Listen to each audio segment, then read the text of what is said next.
पुत्रदा एकादशी।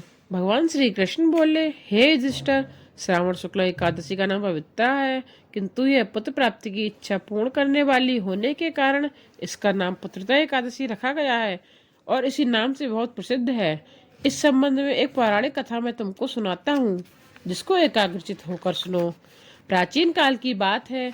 द्वापर युग के प्रारंभ में महिष्मती नामक नगरी में महिजीत नाम का प्रतापी राजा राज्य करता था। उसके यहाँ कोई पुत्र नहीं था। पुत्रहीन होने से उसका राजपाट में भी मन नहीं लगता था। सब सुख होते हुए भी उसे अपने राज्य का सुख नहीं भाता था, बल्कि दुखदाई लगता था। पुत्र के अभाव में वह दुखी रहता था, क्योंकि पुत्र के न होने से इहलोक तथा परलोक दोनों में ही सुख प्राप्ति नहीं होता था। राजा ने पुत्र प्राप्ति के लिए अनेक दान पुण्य, पूजा पाठ, यज्ञ हवन आदि उपाय किए। पुत्र का सुख पाने के लिए अथक प्रयत्न करते हुए राजा का बहुत समय बीत गया, परंतु उसे सफलता नहीं मिली।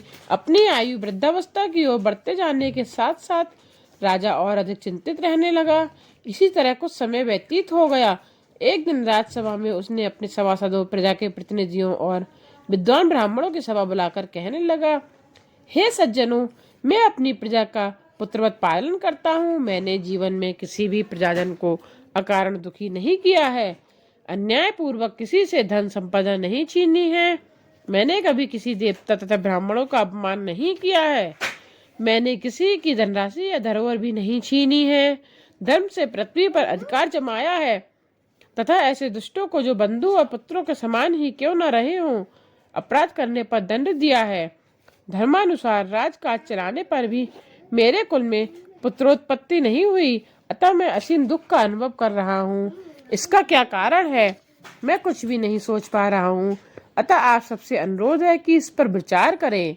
राजा महिजीत के वचन सुनकर इस समस्या के निवारण के लिए विद्वान ब्राह्मण और मंत्रीगण राजा के हित का विचार करने हेतु सघन वन की ओर चले गए।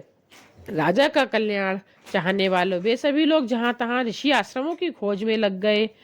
इतने में उन्हें महर्षि श्रेष्ठ लोमश जी महाराज का आश्रम दिखाई दिया। वे सभी उनके आश्रम पहुंचे। वहां महर्षि श्रेष्ठ को देखकर सब लोगों ने प्रसन्नता पूर्वक उन्हें दंडवत किया। महर्षि लोमश त्रिकालदर्शी थे, अर्थात वे तीनों कालों की बातें जानते थे।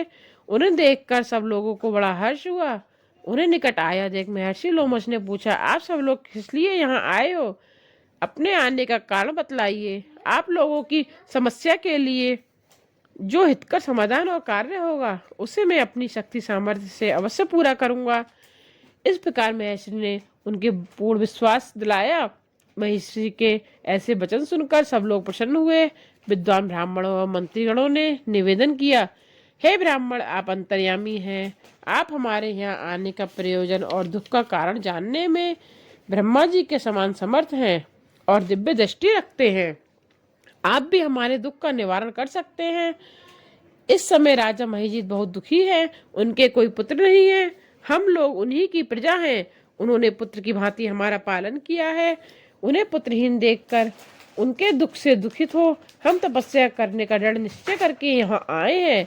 हे ऋषि श्रेष्ठ, राजा के भाग्य से इस समय हमें आपका दर्शन हो गया है। महापुरुषों के दर्शन से ही मनुष्य के सब कार्य सिद्ध हो जाते हैं। हे मुनि, अब हमें उपाय बताइए जिससे राजा को पुत्र की प्राप्ति हो सके।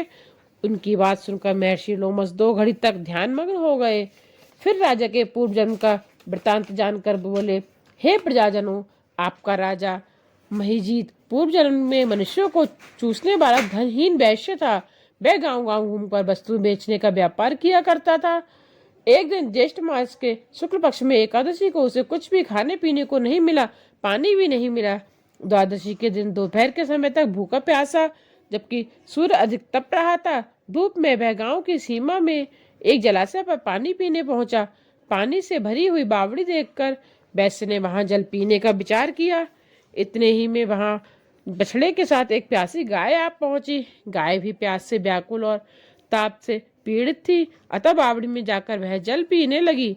वैश्य ने पानी पीती हुई गाय को हाँक कर दूर भगा दिया और स्वयं जल पीने लगा। उसी पाप कर्म के कारण ही राजा को यह दुख भोगने पड़ रहे हैं और इस समय यह पुत्रहीन है। किंतु एकादशी के दिन भूखा रहने पर तो वह निर्धन वैश्य अब राजा तो बन गया, परंतु उसी समय ब्याही हुई प्यासी गाय को जल पीने से हटाने से पुत्र न होने का दुख भोग रहा है। ऐसा सुनकर ब्राह्मण और मंत्रीगणों ने ऋषिराज से प्रायश्चित पूछा और कहा कि राजा के पाप नष्ट हो जाएं, ऐसा उपाय बतलाने की कृपा करें। दयालु ऋषि ने कहा, श्रावण शुक्ल पक्ष की एकादशी को पुत्रदा एकादशी भी कहते हैं। राजा और तुम सब लोग भी इसका व्रत और जागरण करो और सब अपना पुण्य राजा को अर्पित कर दो। इससे राजा के पूर्व जन्म के सभी पाप अवश्य नष्ट हो जाएंगे और राजा को पुत्र की प्राप्ति होगी। लोमस ऋषि राजा के ऐसे वचन सुनकर सभी ब्राह्मण और मंत्रीगण नगर को वापस लौट गए। जब श्रावण शुक्ला एकादशी आई तो ऋषि की आज्ञा अनुसार राजा सहित सब ब्राह्मणों, मंत्रीगणों और प्रजा ने भी पुत्रदा एकादशी का व्रत तथा जागरण किया। व्रत को पूर्ण कर भगवान विष्णु से प्रार्थना की और कहा कि इस पुत्रदा एकादशी का पुण्य राजा को मिले। प्रजाजनों के पुण्य प्रभाव से रानी ने गर्भ धारण किया और समय होने पर उसके एक पुत्र उत्पन्न हुआ। ईश्वर आराधना सुख प्राप्ति का साधन, जिसको पा जाने पर भी सभी कुछ संभव है। जय हो।